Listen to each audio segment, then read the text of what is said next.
And Sorry. when Kathy called me and she said, listen, I don't know what to do about this election that's coming up. And I think a lot of people have that great big question mark in your heart and in your minds. Some people who have voted the party forever and ever because those are the philosophies they believe in are now questioning those philosophies and seeing what the results or non-results have been over the last couple of years. And now they're going, well, maybe I just need to know who that candidate is so I can make an educated decision. That's the only reason that we called this a gathering, is because we want you to know who the people are, what they stand for, so that you can make good decisions. This is not about us saying, you must vote this way, you must vote that way. This is your choice. Some of the things that Kathy and I feel very passionate about and concerned about is our healthcare just tied to education. Because, as Kathy will tell you, if you're not physically well, you can't study. And the kids who can't study and can't read and can't write and can't do math are not mentally well either. And that ties into our healthcare system, which bogs things down. They can't get in to see doctors. There's lineups. You can't go to the ER. There's so many things. And it's not just, you can't just look at one area and another area and be separate. It's all part of the whole package. For a child growing up in this province, our education system is definitely letting them down. I've spoken to many teachers. They are trying everything they can. Their resources are cut in half. They don't have TAs anymore. They're looking at classrooms that are overflowing with kids. Kids who need one-on-one are not getting one-on-one. And this is causing mental anguish for the students, for the teacher, goes back to the parents and into the family. And you have this constant circle of issues that are just some parents really feel that they're insurmountable. So having said that, I think also what we were worried about is that we don't want platitudes, and we don't want, well, this is how it should be. Tell us what you can do. I know we all say, well, we would really like to do this. I'd really like to have a pair of shoes that fit me properly, but this is what I'll do to get that. So having said that, has anybody got a specific question, or have I? Okay, yeah. Okay, so I will just to add the education system. I'm a psychologist, clinical psychologist. I've worked with kids for 35 years. And 40 years ago, about the education system went from a focus on a phonics-based reading program to a whole word approach, which is a completely great approach for 60% of the children, or 50% who would naturally read. But for the other 50%, you really need a phonics-based program. And that is not really present in the current education system for the last 50 years. And unless you have a teacher who's smart and gutsy enough and old school to go back and do that and not worry about the standings they're going to get at the end of the month of September when they test their kids. So the first time I went, my first year in the schools 35 years ago, I saw this child who was like in grade 5. He was broken out in all sorts of rashes and horrible rashes, and he was upset, and the teachers sent him to me because he was throwing chairs, he was running out of the classroom, doing all these horrible things. And I said, okay, I just wanted to get a little feel about what else was going on in his life. I said, what are his marks like, or what, well, he can't read. Oh, that would explain, when does he throw the chair? Well, when he has to read in class. When does he run out for this, at those times? I said, well, have you tried an Orton Gillingham approach to teach him to read? And the resource teacher said, what's that? Now, the Orton Gillingham approach to phonics-based reading program is the only way to teach children who have difficulties naturally learning to read. But I mean, the school the new teachers who have been trained in the last few years didn't even know about this approach, which is recognized worldwide, you know, as the best way to teach children. Now, 40 years later, many other provinces, the United States has gone back. They, you know, most people did throw the baby out with the bathwater with the whole world. Many people have gone back and retrieved the baby. In fact, in Texas, there's a law stating that in the first 3 years of school, teachers must use a phonics-based program. That's how the research drives the curriculum. I have no clue how it is that our curriculum has not changed. How could it be that Manitoba children are getting the lowest scores on reading and education, and this evidence-based research hasn't yet gotten to the education department? I don't understand how, and maybe either of you can explain to me how deputy ministers of, you know, health and education make decisions that translate down into what schools do and how that changes. That's the question. Quite Is the that a question. reasonable question? I mean, Would you like to start? Only to say that this is actually, it's really interesting that you raise it, and I'm glad you did, because I've knocked on a couple of doors and talked to a couple of parents who were really passionate about this specific issue. And the shift from phonics-based, is it called cue-based, like a cue-based reading system where you kind of read the first letter and then you sort of guess at the rest of the word? that's the whole word. Right. What happened was, to just explain to you, phonics was the way we were taught A equals A. Yeah, yeah. And then we read books like, you know, Dr. Seuss, but he's, you know, he's canceled. But like, or She, Dick, Run, Dick, Run. Yeah. So in their wisdom, these educators thought, that's boring. Why don't we just teach them, show them the word stop? They can read stop when, you know, your 2-year-old sees the stop sign, they say stop. They'll learn some words just by showing them the words. Yeah. And then they might be able to read, you know, Dog Man or something like that. That's the cue. Yes, my kids are all under the age of 12, so they have learned to read that way, but they're all neurotypical, so that worked for them. I Right, realize that doesn't neurotypical. work for everybody else. Like 50%, Yeah. and most of the kids in the inner city Yes. who don't have that enrichment provided Right. by their parents.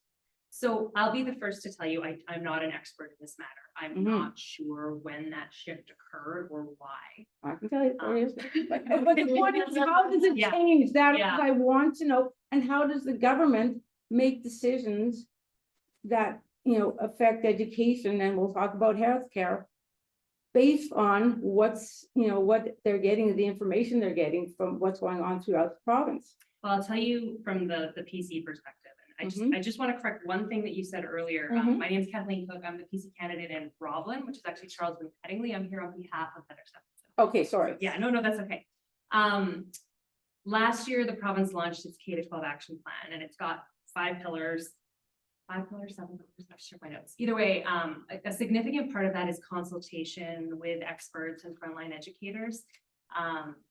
So I know there's progress underway and likely a mechanism to bring this forward. I can't make you any promises today about what that would look like, but I'll certainly take this back on my end. Okay. But like the example I gave to you. Yeah. When I was in the schools 35 years ago, if all these consultants and educators are trained within this schema of it's like, you know, the people that are trying to figure out what the elephant is, but they can see only this amount, and that they know what they see and they can only think within that framework. How is that going to happen? And why hasn't it happened? This has happened for 40, 35 years. And It's no brainer. And Manitoban children are at the lowest. And also with the new math that every parent will probably bitch to you about if you were knocking on doors. And common sense tells us that it isn't math, that it's some kind of esoteric problem solving, and that it's not helpful. It just defeats the child. Unless they're good at math and Yeah. problem solving. So, yeah, go ahead, Mark, wants to say something? Okay, so, yes, so the 5 pillars that were discussed were the high quality learning, student engagement and well-being, excellence in teaching and leadership, responsive systems and public, those were, I was 4. Public pressure, and it was the other thing I had written down here. But when it comes to it, there is a lot of under-resourcing in terms of individualized care. So the opportunity to take a step back and have personalized care for those individuals that need that specialized care is under-resourced within the system. There has been a lot of discussion in regards to how to approach those particular situations. There's also been a lot of inner city discussion in regards to how you set up and foster an environment for learning for those individuals. Meal programs, full stomachs afford those children opportunities to start at the basis of learning. And these are things that often are taken for granted if you don't have a pulse of the community. So active engagement within the community, active engagement within the experts within the community, but also understanding the pulse of Manitoba, as you're suggesting. These are concerns that parents have. These are concerns for the future of the individuals within the systems. And in speaking with teachers, again, speaking with teachers at doors, there's a lot of concern about the under-resourcing that has occurred. Things like revenue models, as in the education tax reduction that occurred. Those particular things, I have a hard time, again, I'm not involved in that process, and so I don't understand how that is then compensated for. But my understanding is point sourced finances to those directed funds to those particular systems is how you get about providing services. So again, EA programming, the ability to identify those individuals and then put a learning plan for those individuals. Those are some of the examples of how you can redirect, and then at the same time understanding that those individuals that need additional care or additional educational systems and supports are also very much benefiting from being inside the regular stream as well. So it is providing enough resources to be able to put them in a position of learning individualized, but then also fostering that so that they can then return to the classroom and be a part of their colleagues and students.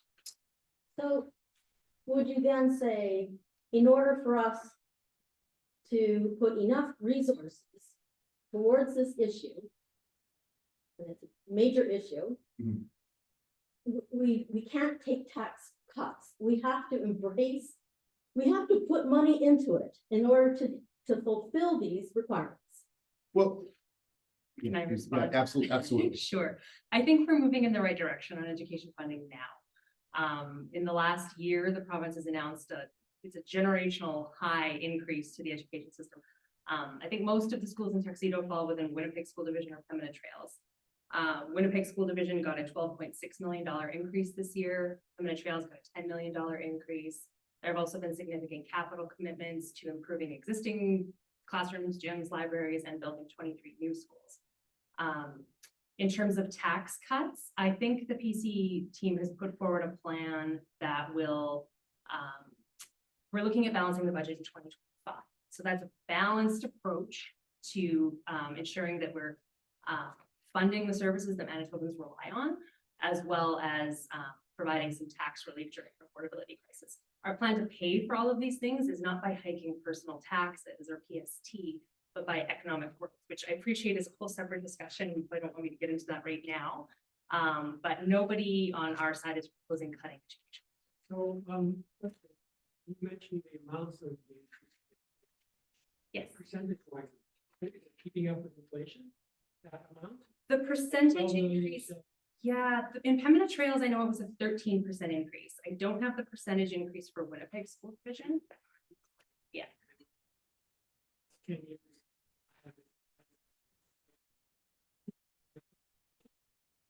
I think we're getting close. I know this year, well, 13% is certainly higher than inflation was this year, but I appreciate you're speaking over a period of it. Oh, Sorry, so I've spoken to a group of teachers.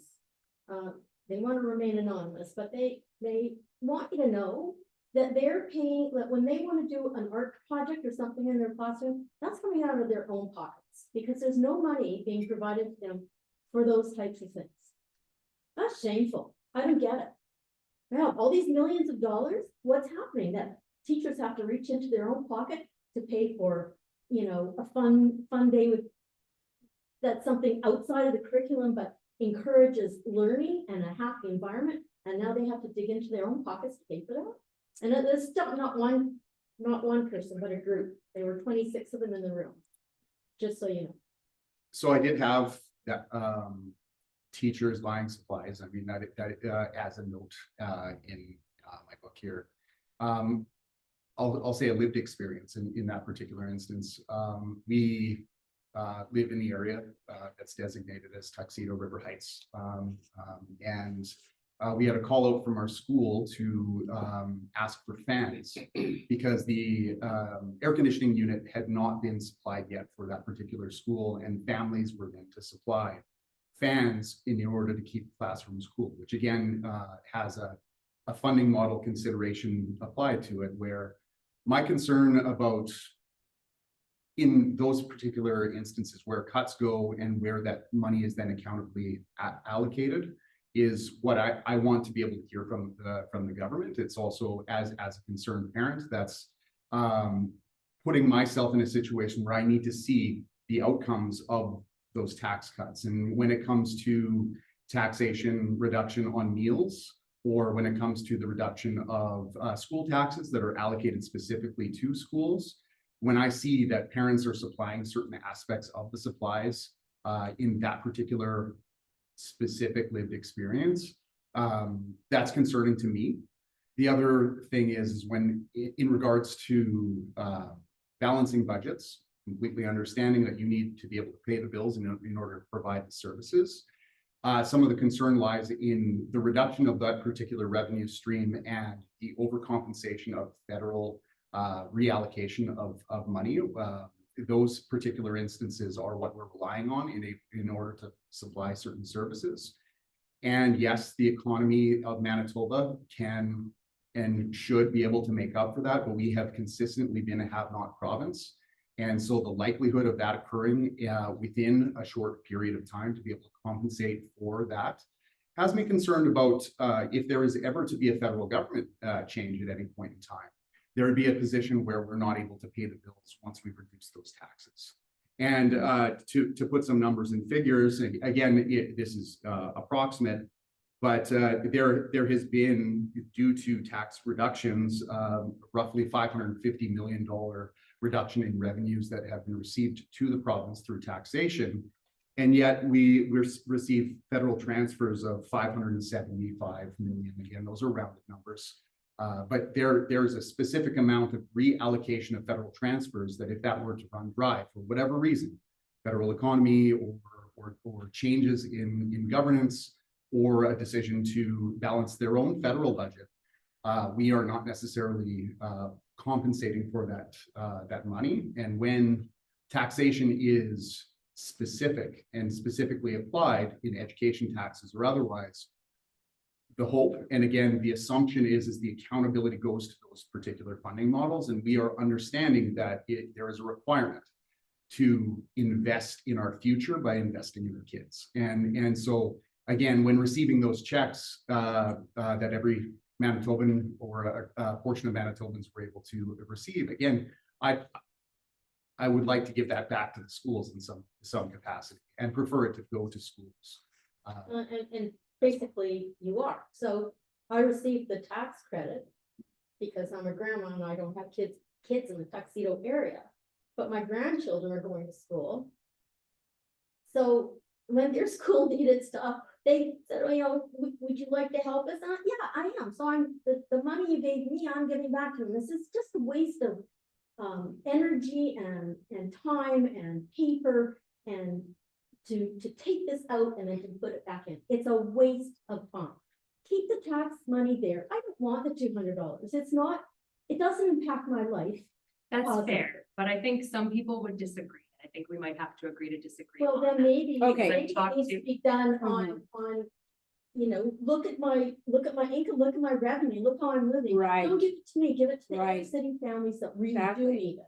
Sure. Don't give it a blank, everybody gets it. It doesn't make sense. I got $200 back because I'm a senior citizen.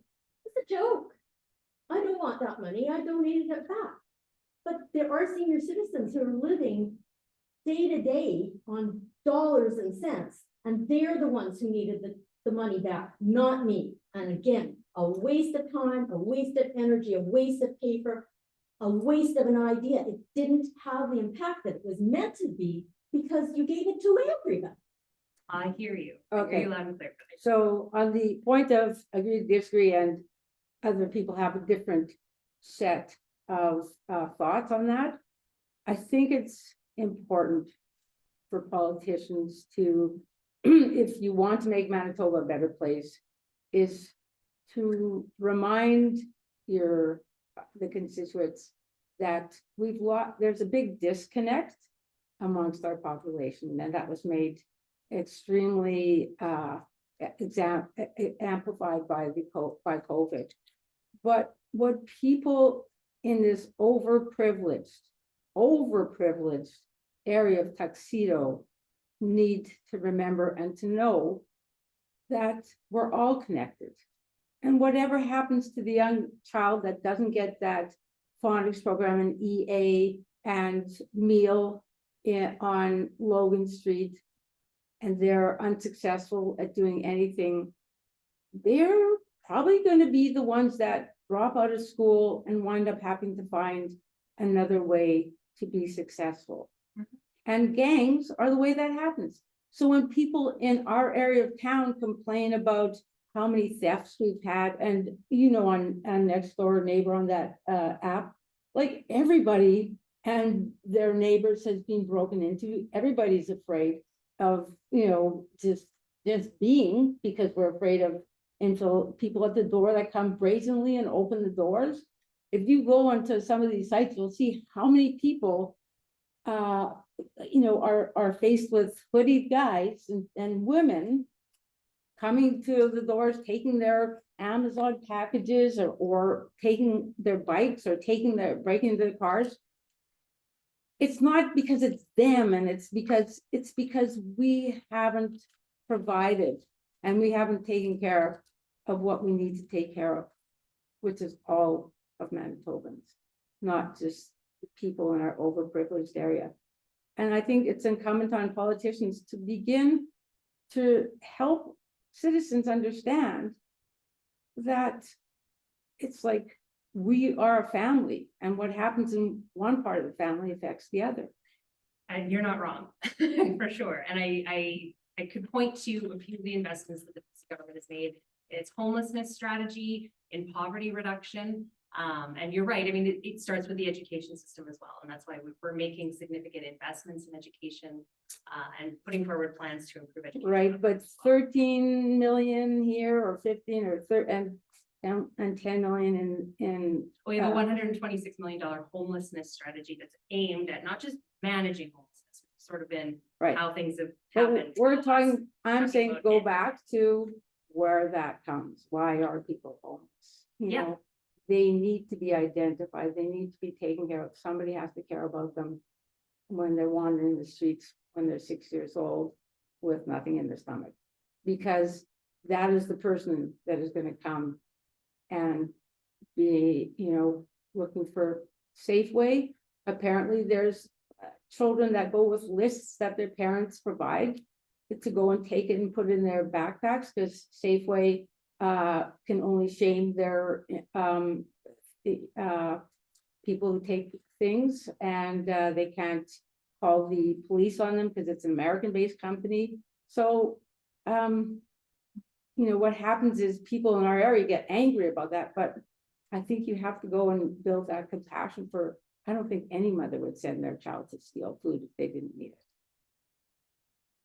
I would speak again to, there was a homelessness debate recently that was put on, and so you know, there's a number of strategies that were unveiled in that particular debate. And I would just encourage anybody to watch that debate if you have the opportunity. It was Absolutely. a wonderful discussion about some of the plans that have been put in place, and we do understand. I mean, regardless of where you live within the city, crime and the effect of homelessness is definitely something that everybody is aware of, and it goes beyond awareness at this point. It is a requirement for politicians to do something about that, and it is catching it early, and again, kind of bringing it back to the education system consideration.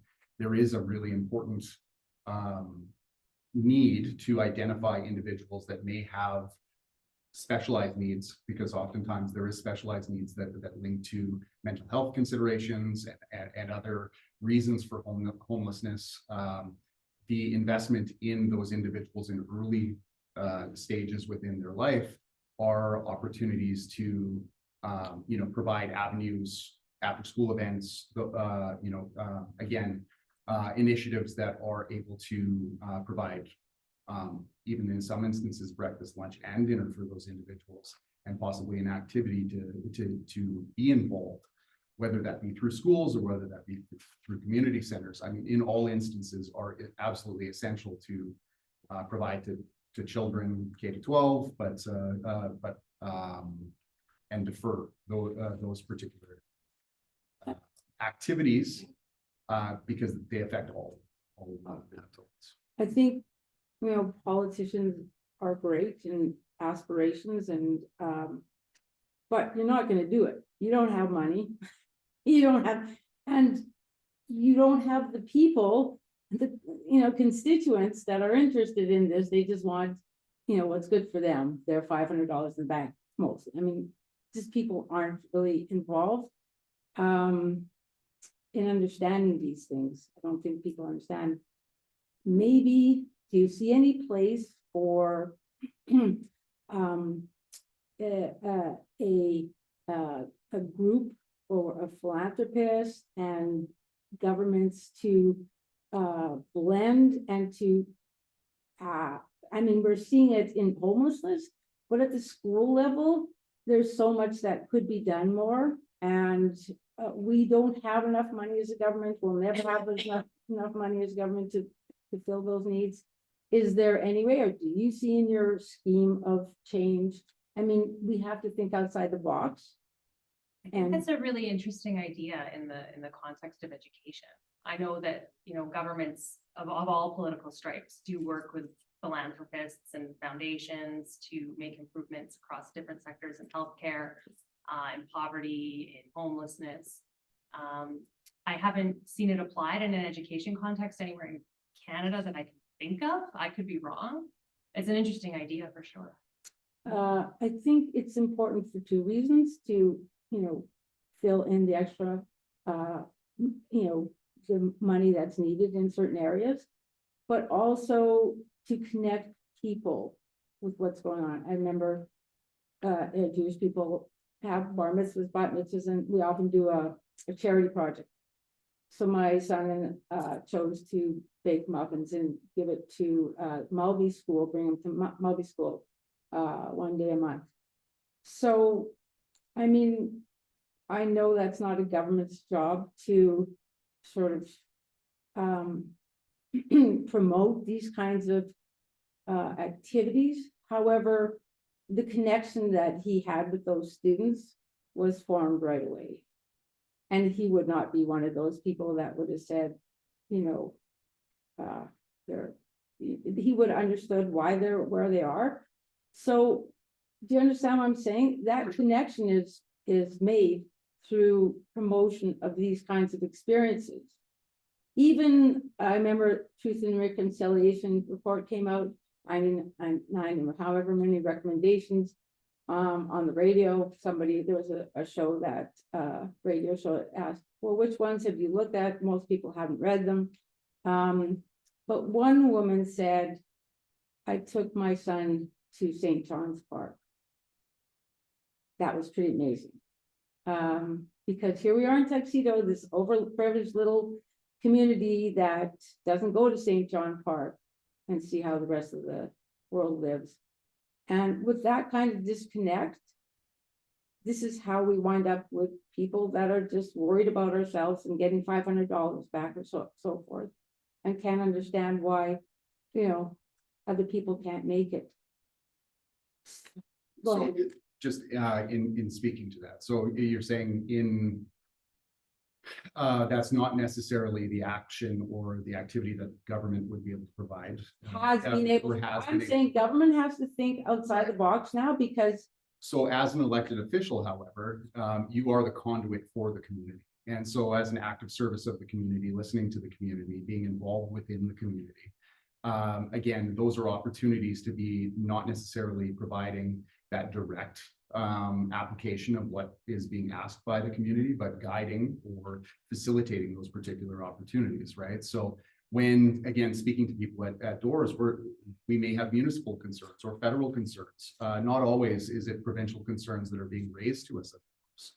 And so, again, being that conduit to be able to provide guidance or steering them into a direction, or maybe being that advocate for the individuals within that space to provide the communication, right? And when we're talking about people that are concerned about their particular concerns only, I mean, that's because they need to be addressed and they need to be considered and they maybe have not been heard.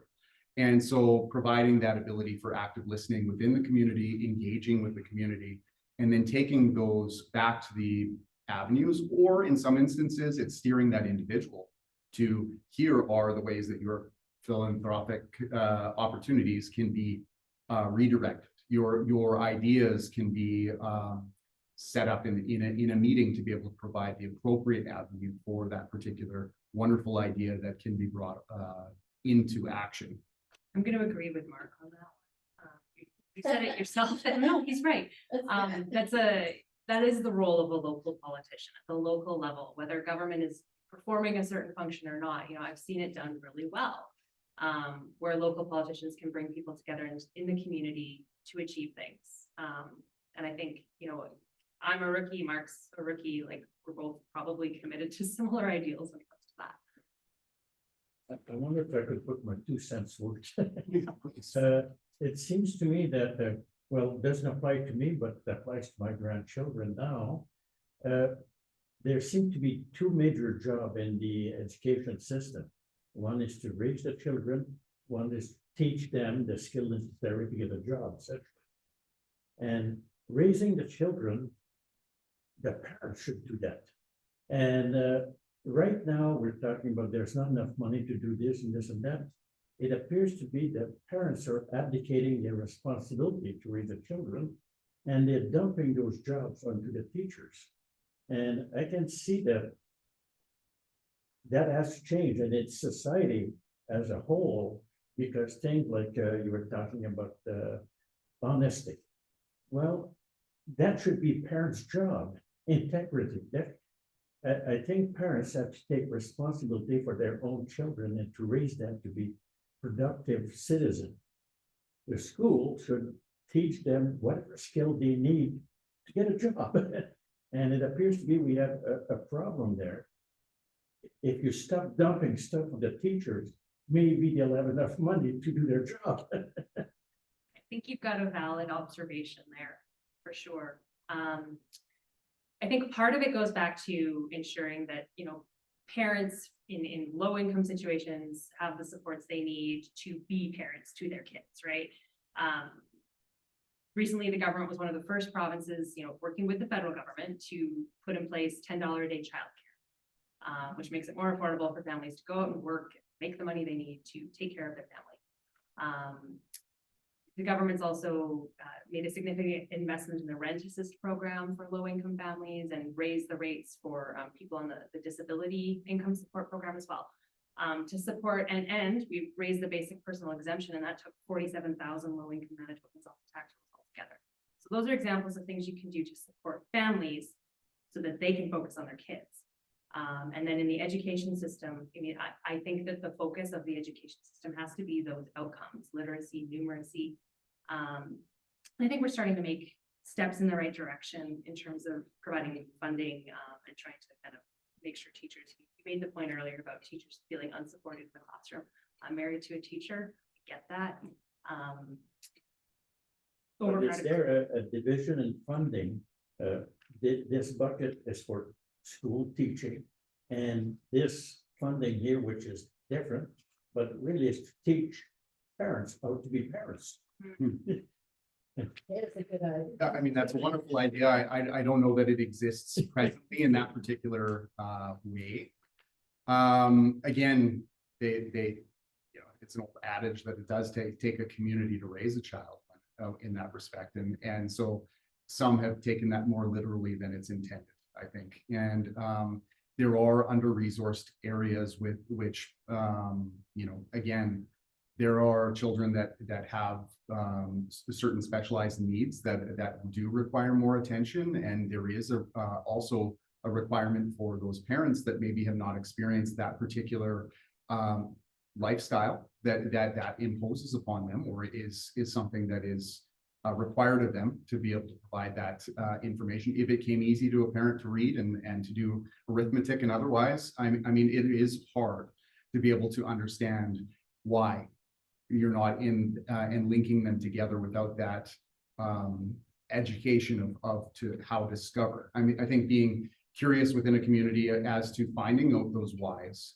and then being able to, as a government, be able to support those instances where there is a prerequisite for raising that particular special interest. Yeah, maybe that's an avenue that could be explored. But at the root of it, again, under-resourced schools are not able to provide those particular things and not making them available. Again, when I went to school, there was an opportunity to live and go to school in an environment where we had a lot of individuals that required specialized care at Bruce Middle School. And when attending that school, there was many EAs. It was a requirement in order to provide that specialized care. And then also those EAs provided some guidance, you know, gave inputs into the day. And there are daycares and other facilities that provide kind of insight in how your child's day has gone. And maybe that does help guide parents on the receiving end of it. But you also spoke about the affordability considerations. It is, again, kind of the climate of affordability in this day and age is that where there are two parents in the workforce, often, not always. And so when looking at that, it is being able to provide resources for those parents to be effective and efficient within the time that they have. Again, I'm a parent of two children that are under 12, and that coming home from work and being able to engage with them about their school day and then have time to make dinner and get them ready for bed in order to rinse and repeat and go to the next school day is something that, you know, is a full-time job. It's a full-time job, absolutely. And so I think that parents are doing the best jobs they can with the resources that they have. And again, when schools, you know, when I think of my experience, and again, a lived experience is what I can speak to, is there were guidance counselors that were able to help facilitate those opportunities within schools at the school that I went to. And so there may be more resources that can come from resourcing those particular opportunities within schools, because again, that's something that I saw as a very positive outcome in that particular instance. And I think it's important too for school divisions to be part of the conversation, because ultimately they're responsible for how these dollars are spent. But I mean, I think the problem is that we're always focused on the dollars and like saving money, balancing the budget. And I think it's more important to look at which areas, you know, need to be balanced and what are the core, really the core areas that we need to maybe blow the budget on. Because this is what working in the school system, I'll tell you what happened. 40 years ago, there was a child guidance clinic and that had social workers, psychologists, speech and language clinicians, occupational therapists for children in school age, okay? Before school age, they went to the developmental clinic that saw children who were having any kind of problems, and they gave them therapy, they gave them occupational, every kind of therapy they needed, okay? But once they hit school age, then the professionals at the school. And then on top of that, you had guidance counselors, and you also had resource teachers. And you had some other specialists, okay? Then, over the years, they had to make, monies, the budget, meet the budgets. So what happened was, there was the general child guidance, and every different school division had their own, group of clinicians. Over the years, what's happened in the school level, and you can ask your husband about that, there's no more really guidance counselor, resource teacher. There's kind of like a special services person who will sort of perform a few roles in the school. And the child guidance, the specialist, there's basically, they've also become a uniform sort of one-stop shopping where they'll consult and, and make suggestions to the guidance or the services, special services person at the school.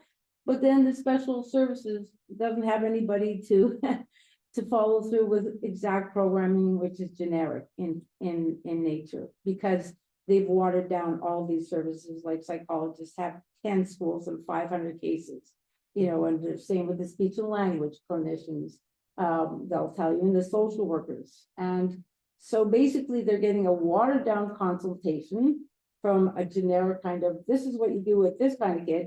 They are sort of like, oh, they don't know what they're doing. And then they're supposed to tell this EA, who's also managing, 300 kids. And because you only get an EA if you have an autistic kid who's actually not just autistic, but threatening to kill the teacher. And that's the way you get an EA. So I think that's, maybe we have to reconsider whether the budgets can be balanced in these areas that are most important to us, because this is our future. And maybe again, I'm challenging you to think outside the box and say, well, maybe there is a way to bridge with philanthropy, and maybe people, want to become part of the solution instead of just complaining about the problem. There's, you say that you have a child psychologist and psychiatrist or psychologist in the school. They have like a day and a half, and they have 400 students they have to talk to. So it's very nice to say that they're there and that the service is being provided, but it's quite unrealistic, and it's an unwieldy thing. And what happens is so many kids fall through the cracks. Oh, and by the way, the child development clinic that used to be is completely, I don't know what's happened to it, but it's defunct. It's there, but they don't diagnose autism anymore. So they're sending people to private clinicians like me, under 2 or 3, who don't, have the, like, first of all, you'd have to pay thousands of dollars to get a good assessment. And really, you don't have that multidisciplinary team that is needed to do this. They don't do that anymore. And another thing they don't do is decent fetal alcohol assessments. And this is a major issue in Manitoba. And this is a major part of your crime contingent, that people that haven't, we have, this is a huge problem in Manitoba. And people who have fetal alcohol have the profile of the person that's doesn't know, right from wrong necessarily, and just looks at the best way to provide for their family, and needs more structured and intervention throughout their lives, depending on the severity. But that all is disassembled. They used to have a great team. We used to be leading, the country, and actually North America, the world, in fetal alcohol, because it is our problem. And there are some services, at special services, But I can guarantee you, it's not enough. It's woefully, and these are the areas. So, yeah, what you're expressing are glaring gaps in systems that, again, in terms of, I mean, that's in combining both education and healthcare considerations in one. And when identifying those gaps, again, that is incumbent on the government to hear from the experts that are experiencing those particular occurrences within the system, and being in a position to be able to affect the change by, again, I'm sure in what you're saying, there are a lot of target opportunities that may have been spoken to in a platform, or may have been spoken to previously in kind of community engagement forums. If they haven't, they should. But that also speaks to another, education and healthcare is a service to Manitobans. And when you under-resource a service, that service may not be successful as a result of that under-resourcing. And it also speaks to, in some instances, in both healthcare, but also in education, we have a lack of not enough people within the workforce to be able to supply certain opportunities within that. And so, again, another lived experience, there's a resource counselor that I've witnessed that has been in a position that has not been able to provide all of the services that they're looking to offer, because they are also filling in gaps for substitute teachers and for other extracurriculars that would be involved in making do with the services because of the lack of resourcing. And so that also speaks to, again, over the last 7 years, there has been a number of, or an exodus of professionals in those professions for a number of reasons, multitude of reasons. But one of many of those reasons is that we no longer incentivize people staying within Manitoba due to the rebate reduction that happened a number of years ago, where there was opportunities for students that had gone through our education system, post-secondary education, to stay here for a period of time. I believe it was 10 years, and they would receive a tax rebate on their income tax return as a result of staying here for that period of time. That did incentivize young professionals who had paid to the education system to stay within Manitoba for a period of time and kind of cut their teeth within the industry.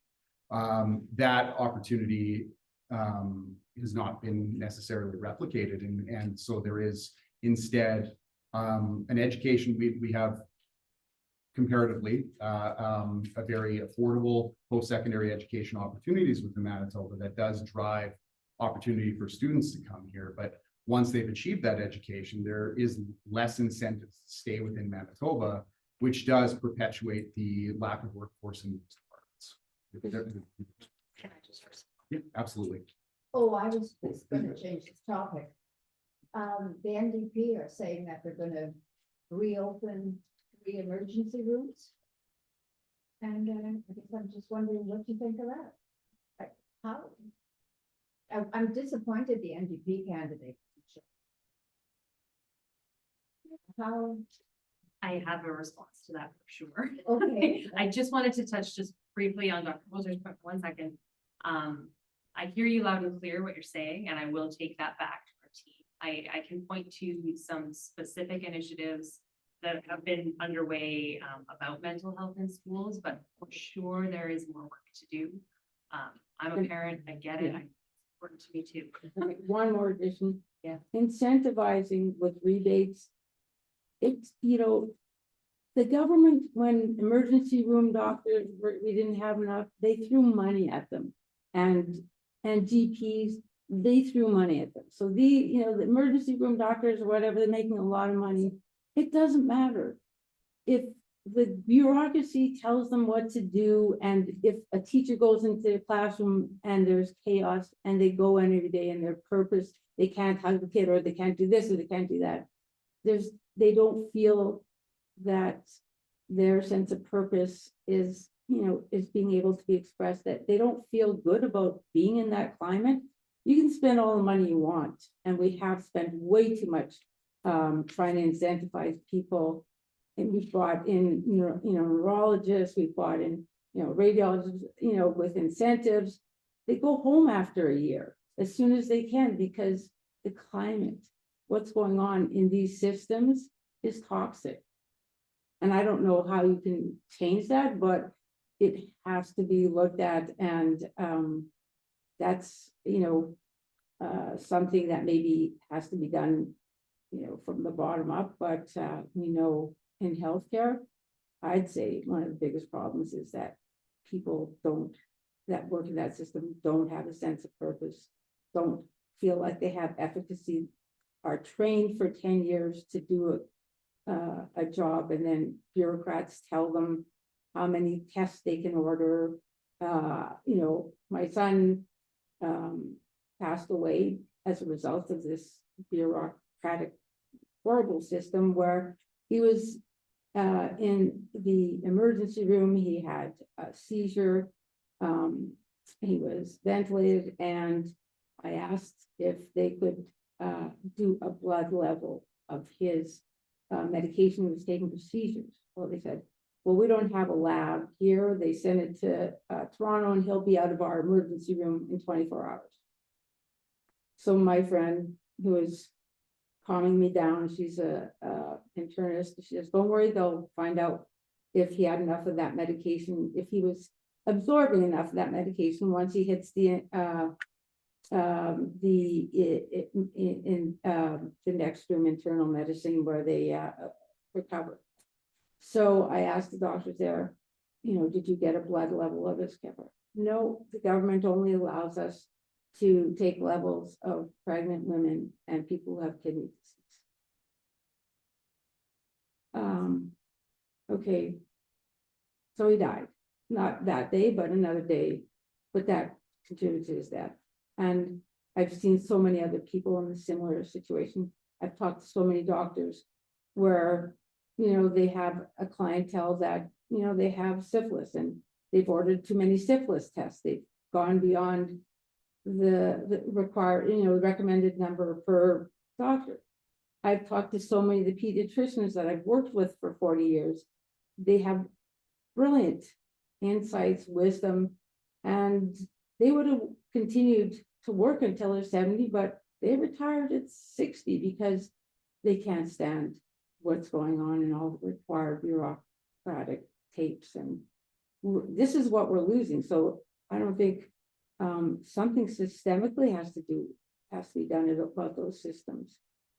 And I think some of that change is underway. The province recently signed a pretty historic agreement with Doctors Manitoba that wasn't just looking at money, but was looking at a lot of other conditions that doctors brought to them. Red tape being one of them. Doctors identified that they were spending the equivalent of a day every week just on paperwork. So measures to reduce the administrative burden doctors are facing, the type of bureaucratic knots that you're identifying here. So I think some of that work is underway, but I think yes, I mean, one of the most important features is their ability to make an independent decision based on their experience and training without having to answer to someone. And that happens at every level of the system. For each of those people to be able to make a decision that they would make for their mother if they were in the same situation. They can't do that because they have to. So going back to the opening up 3 emergency rooms, that's, could you ask your question again? Sorry.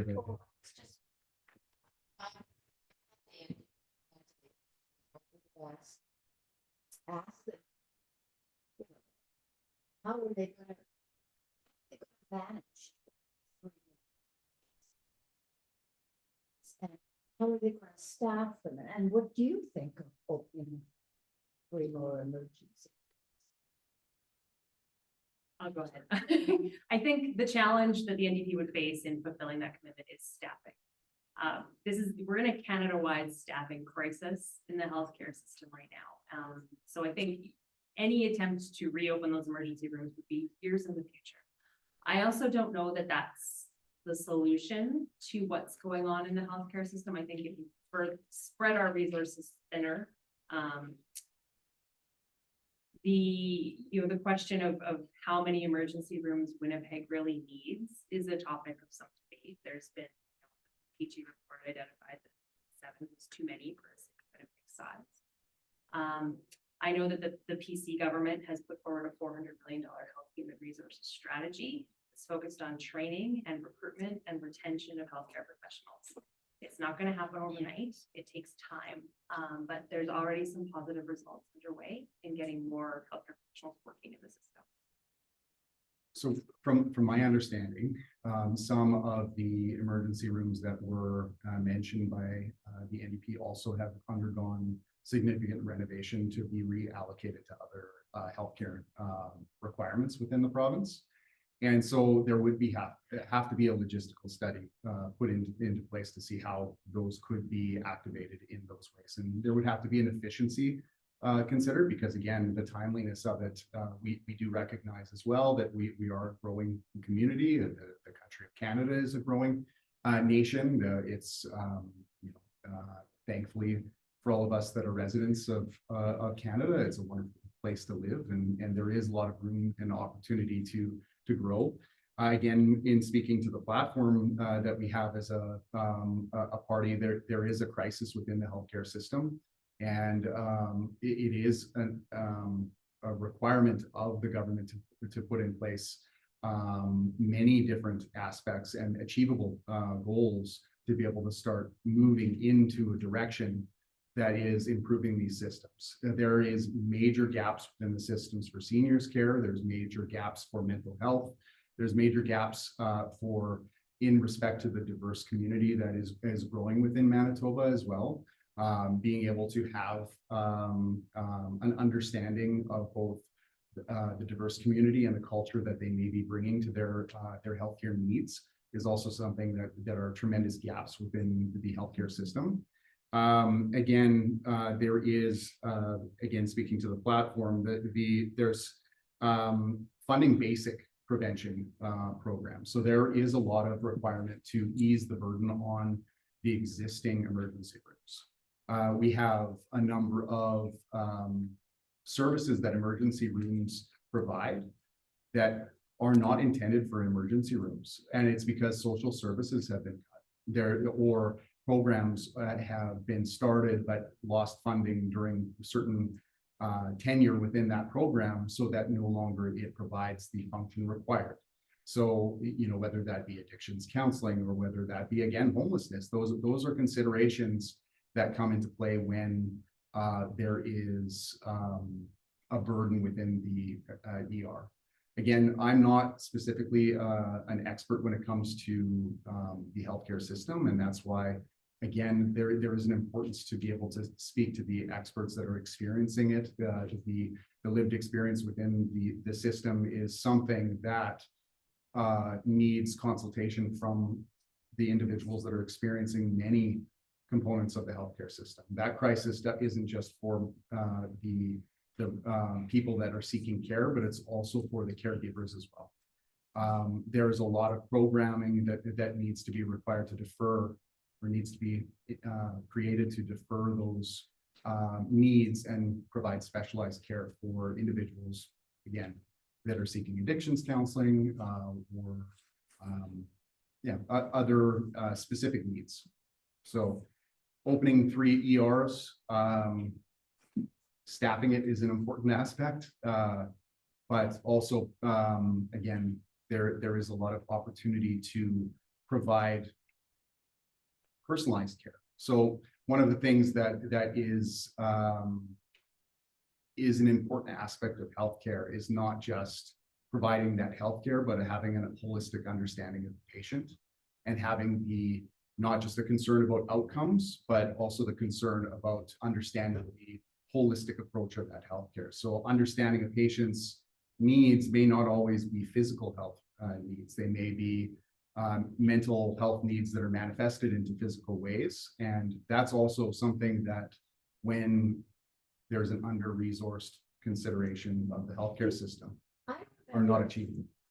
about 20 years ago, my GP had to spend, I don't know if it's a certain number of days, a month, I don't know, but she also took her rotation in the emergency room of the local hospital. Now, do some GPs still do that, or are all emergency room doctors emergency, like the specialty emergency room? I don't know, that's just, and you might not know. Maybe don't. Dr. Gerard. That's a good question. I actually brought Dr. Gerard here just for these specific purposes. Are you aware of that? I mean, that's a very specific question that I'm I not sure. remember my GP working in the emergency, she had hospital privileges at the Grace. They don't, does that happen now? What's happened is it's become very special. Emergency room docs who are trained working in emergency. One of the other considerations that is important is that for an emergency room to function well, you need a backup of specialists. And you have that at the Health Sciences Center, Boniface, to a lesser extent, great. But if you were to open up 3 more emergency rooms, then there needs to be some work in terms of planning. You're going to have backup specialists virtually from other places because you're not going to be able to have a full array of specialists, right? At each of the hospitals. So are all doctors that work in emergency rooms, like they're the specialty emergency room doc? Sure, but Okay. But what they do, I mean, if they've got a particular problem that they're not familiar with, they will have a specialist come down and consult, Right. right, and provide recommendations. So the emergency room doc will immediately look at the individual, try and get an initial impression or diagnosis and stabilize the situation. But you hear stories of someone waiting hours to see a doctor. Well, I guess that's because you don't have general practitioners working in the emergency room. Yeah, It's, there's I mean, There's I think what you're saying is we need more urgent care areas where it's not an emergency room, but after hours or in the middle of the night, you have a place to go. I don't know, I was just curious, do general practitioners still, do some of them still take their rotation? No, in they emergency? They No. do.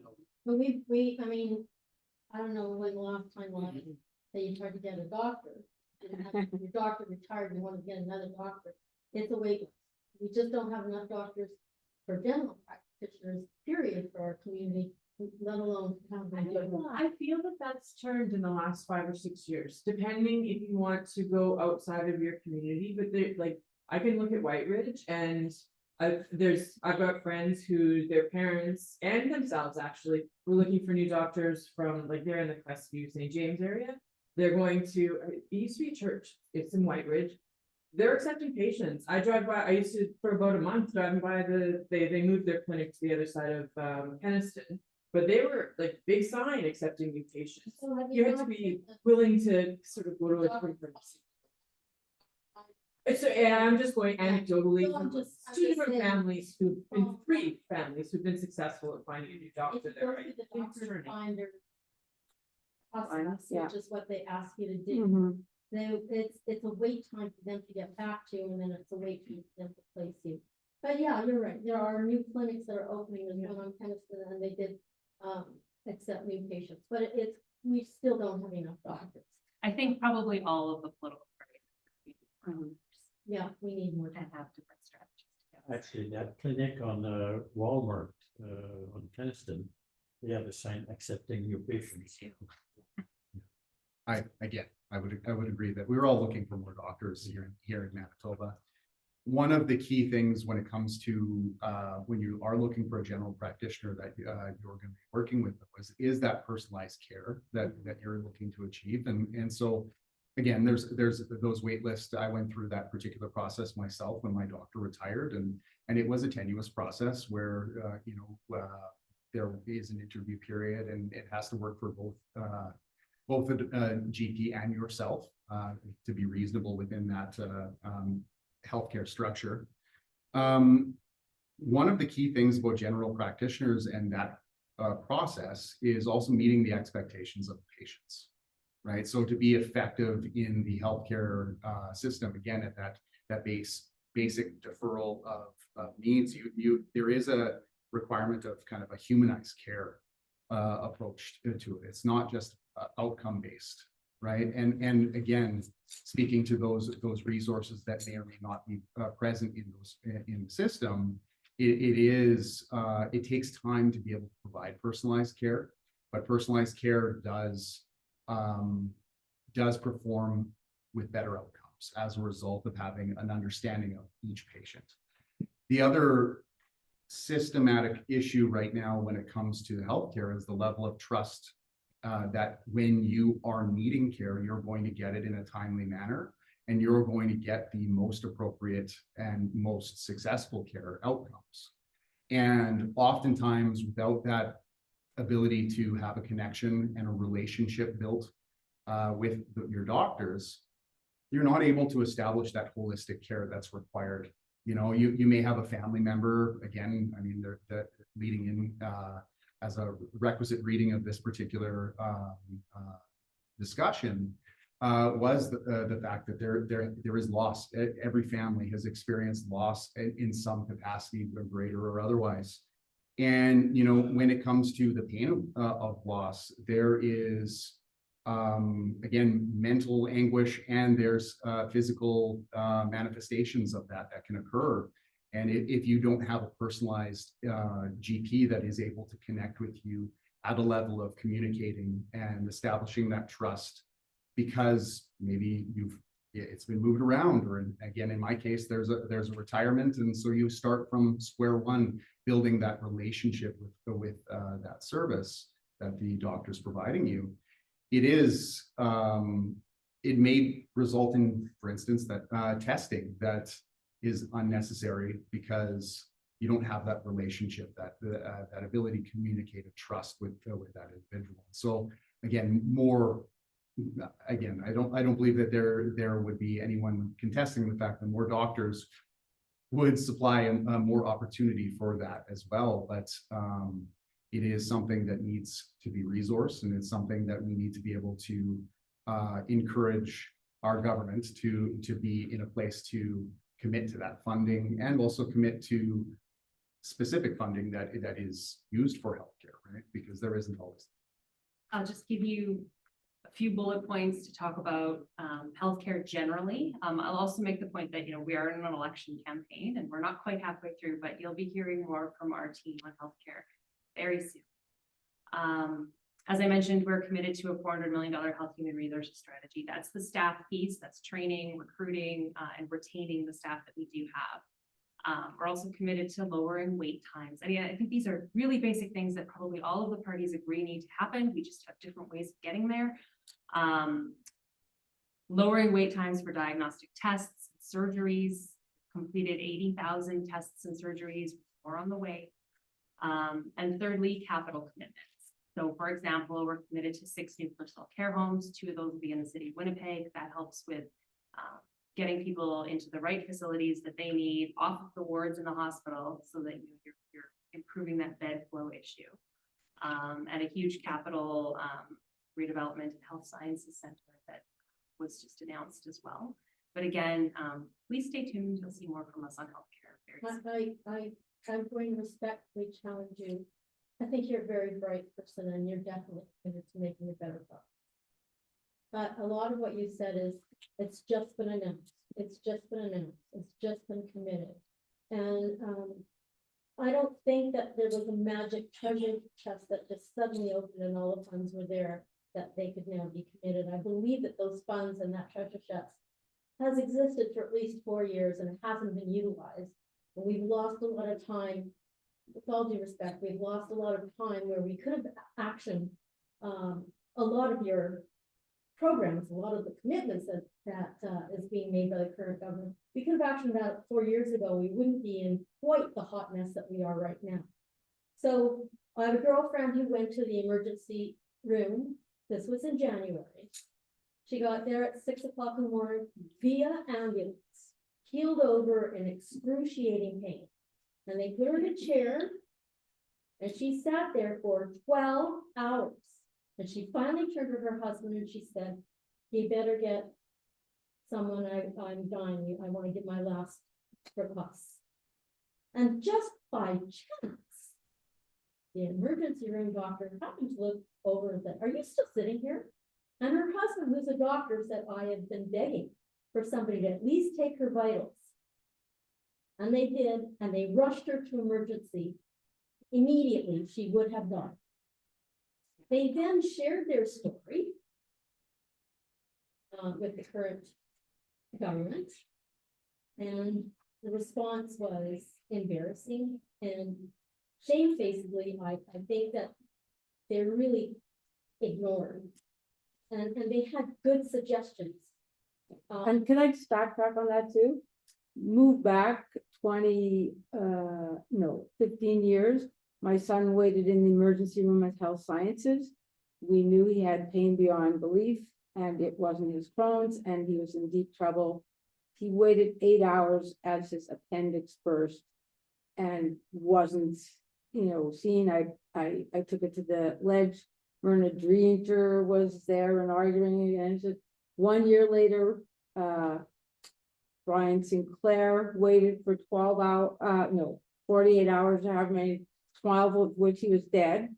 Brian Pallister said, "We're going to do something," after, of course, all the Manitobans were appalled and there was a lot of pressure on him. "We're going to do something. We're going to make changes in the emergency room. We're going to do this. We're going to do that. We're going to make waiting times available on the emergency room. We're going to have phone lines where you can phone and see, or websites, how long each of the places is waited." And I was in emergency room several times after with different people and myself. And while there were screens all over and where you could call, nothing was actually different, changed, or accurate. So I will be respectful and ask you, I know you're new to this, but how can I conscionably vote for a party who promised after the first wave of COVID, we're going to build a new facility, so that, because we know that a second wave is coming. We learned from other countries. We know that a second wave is coming, and that, I don't know where it was built, maybe Costa Rica. This is, you can say it was Brian Pallister, but Heather Stephenson was the health minister for years, or for a specific amount of time, and she's been the premier for a specific amount of time, and nothing has changed. I'm going to ask you how we can constantly vote for a government that repeatedly lies to us and makes promises in the last year, balances the budget in the first year they're elected, second year, third year, like Bonnie was alluding to, and yet promises of all these great things in the last year. I know you're wanting to make a difference. That's why you went into politics. It's not an easy game. I'm going to ask you what you think that you can do that might make a difference. Well, I'll respectfully disagree with the assertion that the government is lying about anything. I will say that there are a lot of complex problems to solve in healthcare and no quick or easy solutions. Right. So promises that weren't filled. So I'm just backtrack for me 1 second. When you say a facility was promised and not built, which facility are you referring to? Well, after the first wave of COVID, and we knew we were going to get there was no facility, there was going to be a facility, I think, in Seven Oaks, Dedicated. that dedicated to COVID patients. Oh, okay. And not one rock was turned, but it was promised, and we did have a second wave. And what was happened is that all the COVID patients wound up in hospitals and backlogged all the hospitals So patients who had heart attacks or, appendix burst and so forth couldn't be seen because all these COVID patients had to be in one room without other people. And they just basically, all surgeries stopped, all elective surgeries stopped because all the COVID patients that were supposed to be in this COVID center didn't have a place to go other than our hospitals that were operating half-cocked. I will do my best to answer, with the caveat that I wasn't there for that, so it's difficult for me to know what the decision-making process was there. I don't think there's any jurisdiction that handled COVID perfectly. I think in a lot of cases, governments were having to make decisions on the fly and dealing with sort of unprecedented situations. But my hope is that now that we've been through this once, we've learned some things that will inform how we deal with it when it happens again. Okay, I was talking about the second wave when we did learn from it. And I was talking about a specific promise that I thought the PC government made that was brilliant. Okay, and I'm very sorry, but I'm not Yeah. familiar with that. Oh, So I can't give you it the was a answer. good time ago, but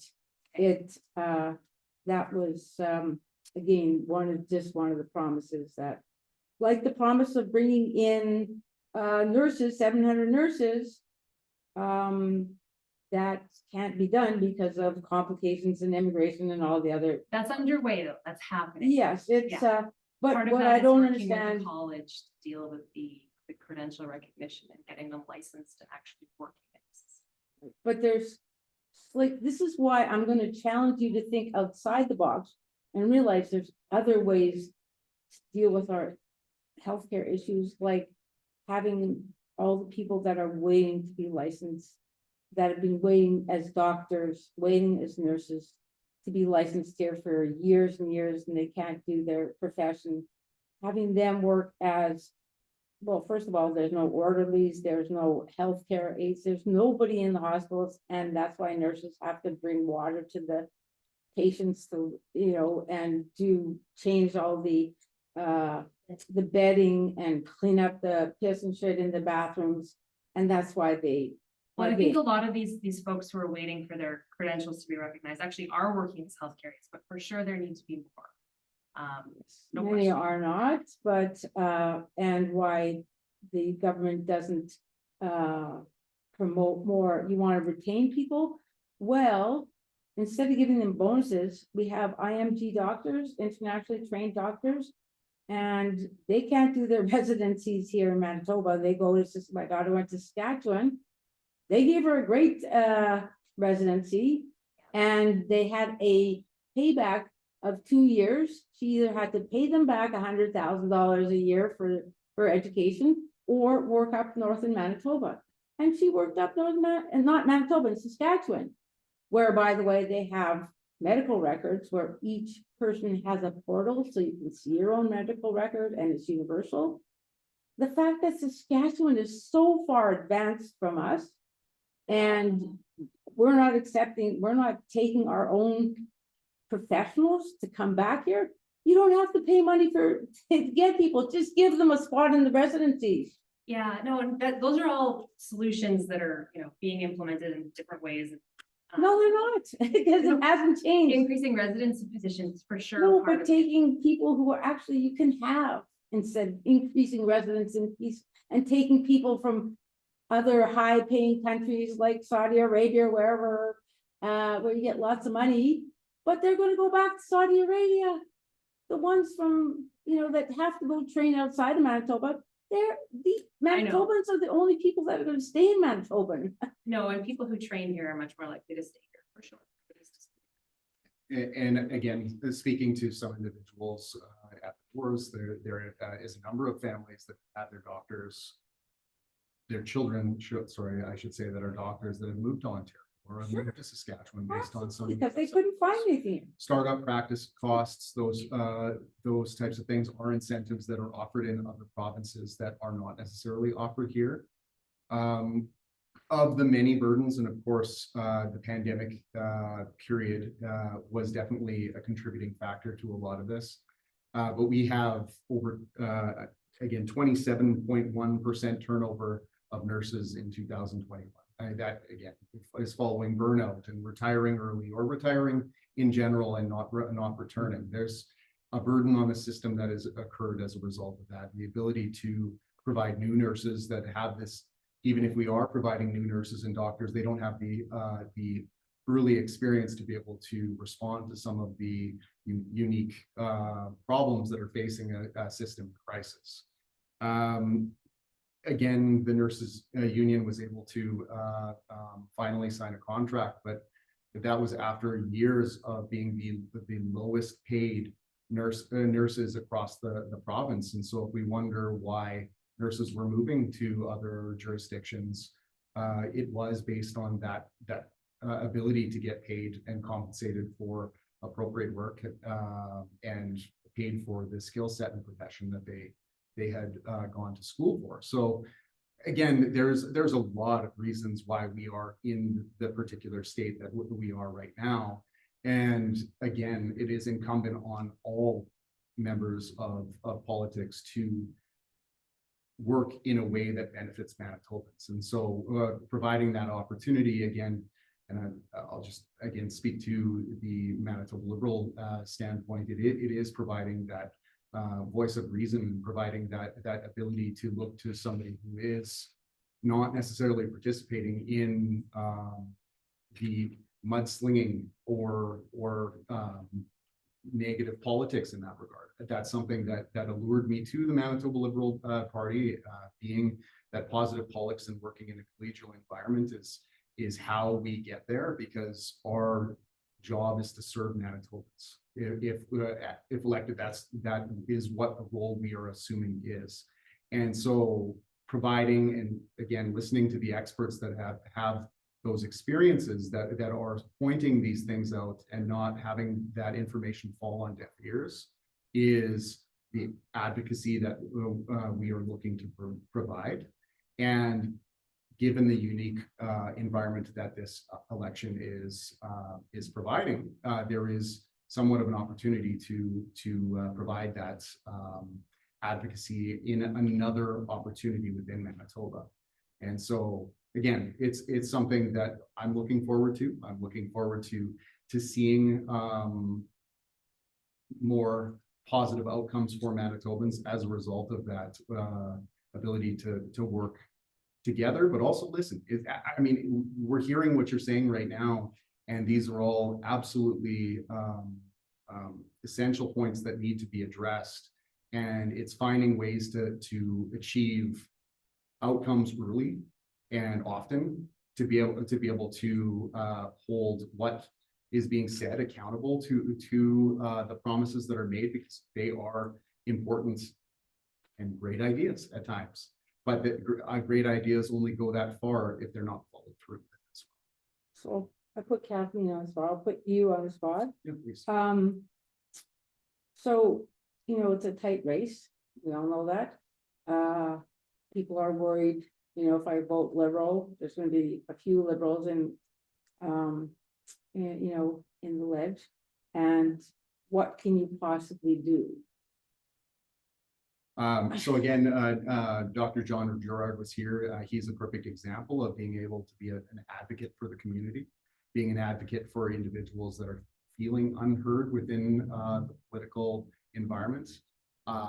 There is the ability to work together in a very tight race, as you're saying. There is the potential of a lot of outcomes that could be working together as parties. Could you tell us, like, if there's any that come to your mind that we can sort of see, okay, there's like 1 or 2 or 3, Liberal members, and Right.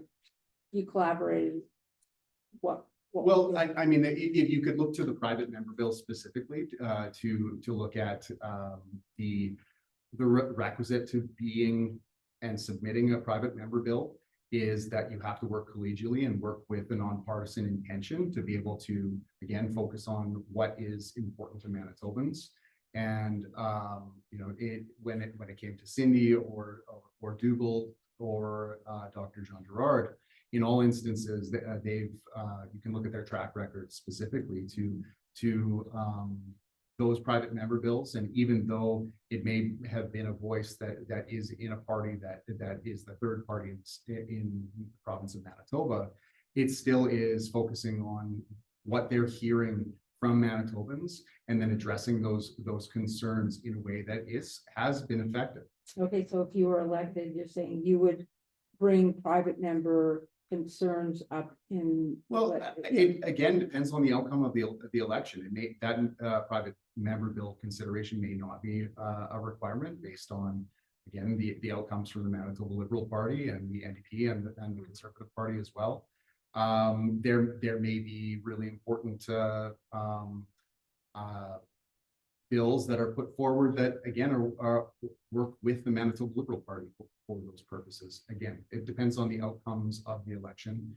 I would personally, my values when it comes to addressing the concerns of Manitobans is to be that representative, to actively listen to the individuals that are presenting their concerns, but also working collegially with other members of other parties so that we can be in a position to help Manitobans.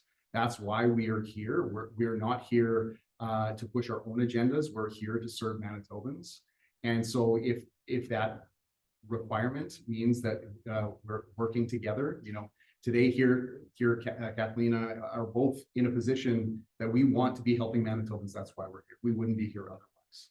And so doing what is in the best interest of Manitobans is the most important aspect of what we're doing. And so again, it depends on the outcomes, but if I were to be in a position to offer that opportunity, that's how and my approach would be, because those are the values that have been instilled in me as I have grown into my political journey. And I'll say that at the doors, that's what people are looking for. Earlier, when we spoke prior to this, the concern about apathy and the consideration of involvement within politics, those are all, we want more people involved in politics. We want more people sharing their voices and their experiences. So again, we can hear them and we can help them and help guide them into, yeah,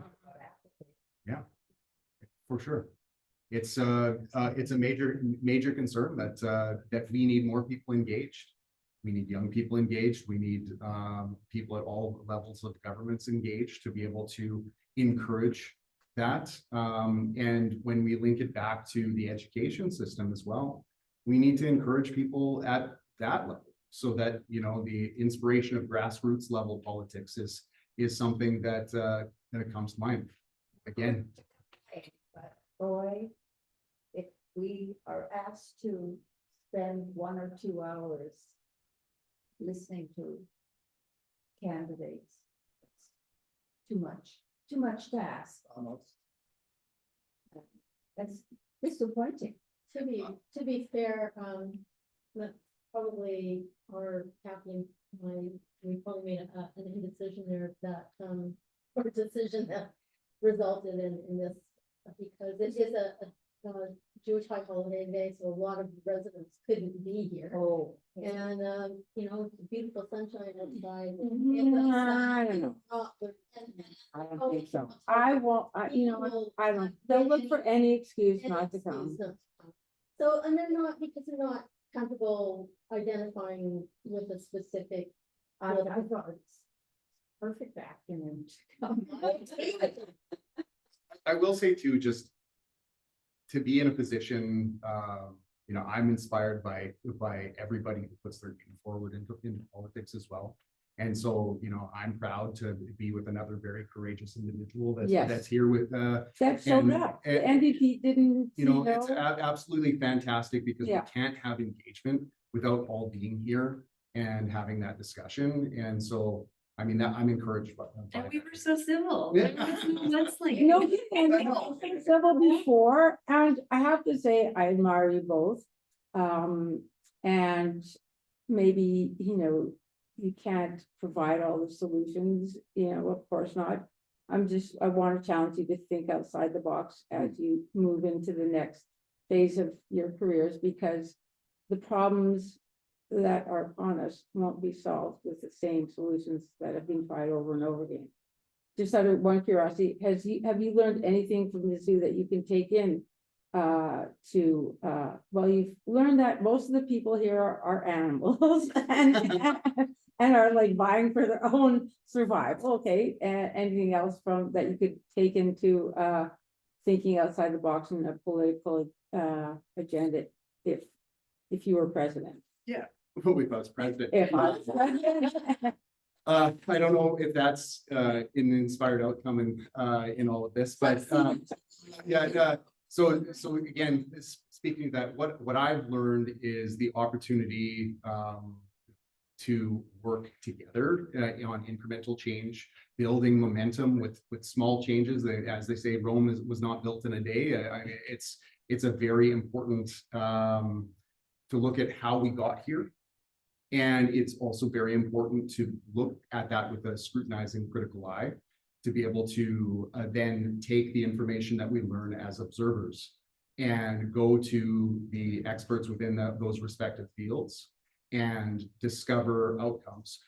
As an individual that when reading papers, they're peer-reviewed papers that go through a tremendous amount of scrutiny to be able to understand animals, as you say, or otherwise, peer review is absolutely essential. And so again, as a member of the Manitoba Liberal Party, all of our policy goes to peer review.